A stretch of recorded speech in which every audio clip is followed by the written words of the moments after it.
most terrifying legend that I ever heard was that of the Stick Indian. Now, the Stick Indian comes from the Northwest Native American tribes, and to them, they do not like to talk about this thing. But I heard one story that comes out of Washington State. There was this girl named Serena. Now, Serena and her 6 friends decided for her 18th birthday that they were going to go on this camping trip. So they headed out towards Mount Rainier to this spot that they had camped several times before. They get there, they set up camp, and they start drinking. Well, it starts to get late, and they build this really big campfire. As they're sitting around the campfire, they begin to tell ghost stories. And one by one, each person goes and tells a story. Well, it gets to Serena. And Serena says, "This is a story that my great-grandmother told me. It's an old Native American legend. Apparently, there were these things called the Stick Indians." Now, the Stick Indians were this normal tribe that lived peacefully amongst the other tribes. Until one year, they had this very bad winter. And there were no rabbits, no deers, nothing to hunt. So they began to starve. And they lost all this weight. Their skin, was pulling up against their bones. Their eyes sank into their face. They started to lose their hair. And all that would remain were these little strands of stringy, long black hair. Their nails and teeth began to break and crack. And their voice started to go hoarse and sounded very shrilly, almost like screams. Eventually, they got to the point where they became so hungry that it drove them insane. And this one particular day, they hear whistling coming from a nearby tribe. And in desperation, because of how hungry they were, they decided to go over to this tribe, and they end up eating the whole entire village. After they had done this, they got this taste for flesh, and it drove them even more mad. And it said, still to this day, they have this taste for flesh. And then all of a sudden, Serena goes silent. And she hears,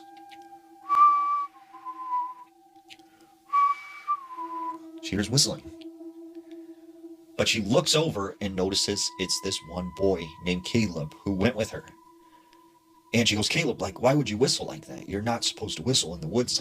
This is how you draw these things in. You're not supposed to do that." And Caleb goes, "Oh, I don't believe any of that. That's like a bunch of hocus pocus jazz, And he starts taunting her. So after this, they decide they're going to go and play hide and go seek in the woods.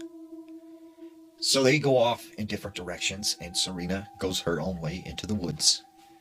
And she finds this good hiding spot behind a bush next to this tree. And she's sitting there, waiting. She can hear them counting. And then, ready or not, here I come. And all of a sudden, she starts to hear what sounds like footsteps walking towards her. And then it gets very, very quiet. And she hears, and then a clapping sound. And right behind her was Caleb. And he goes, "You thought I was a stick person, didn't you?" And she goes, "That was stupid. Why would you do that? You're not supposed to whistle in the woods. Stop doing that."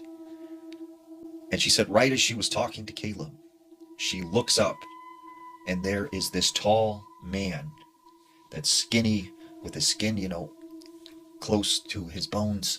His eyes are sunken in. His nails and teeth are broken. He's covered in mud and dirt, and he's hunched over. And she said he just grabbed Caleb and started dragging him through the woods. So Serena is scared. She's terrified, but she knows she has to go after Caleb and help him. She runs in his direction where this thing is dragging him through the woods. Finally, this creature stops, and he just starts eating Caleb. And when he finishes eating on Caleb, he stops, and all of a sudden he turns his head and he looks directly at Serena. He's got blood on his face. He's got what looks like pieces of flesh in his teeth. And he starts crawling towards Serena. And he gets within a couple inches of her, and he starts sniffing up her leg. and up the side of her body. But then all of a sudden, he turns and just runs off into the woods.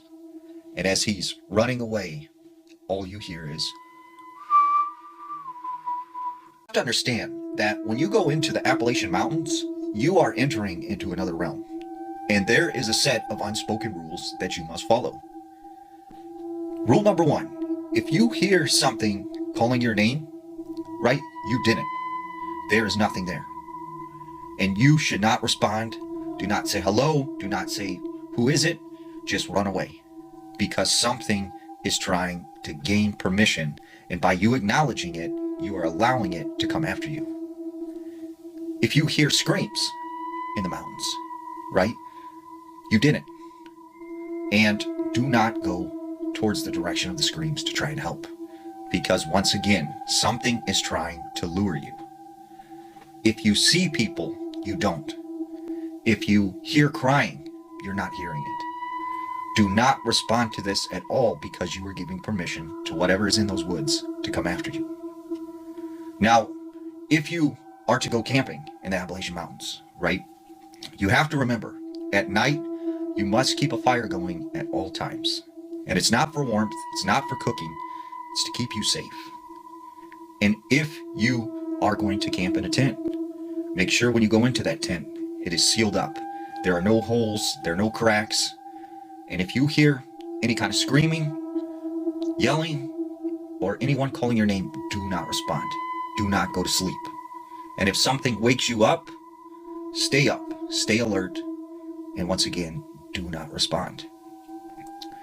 Now, it's very important when you are walking through the Appalachian Mountains, if you come across a deer carcass, do not touch it, do not stare at it, walk away, ignore it, because this is something, once again, trying to lure you into the woods.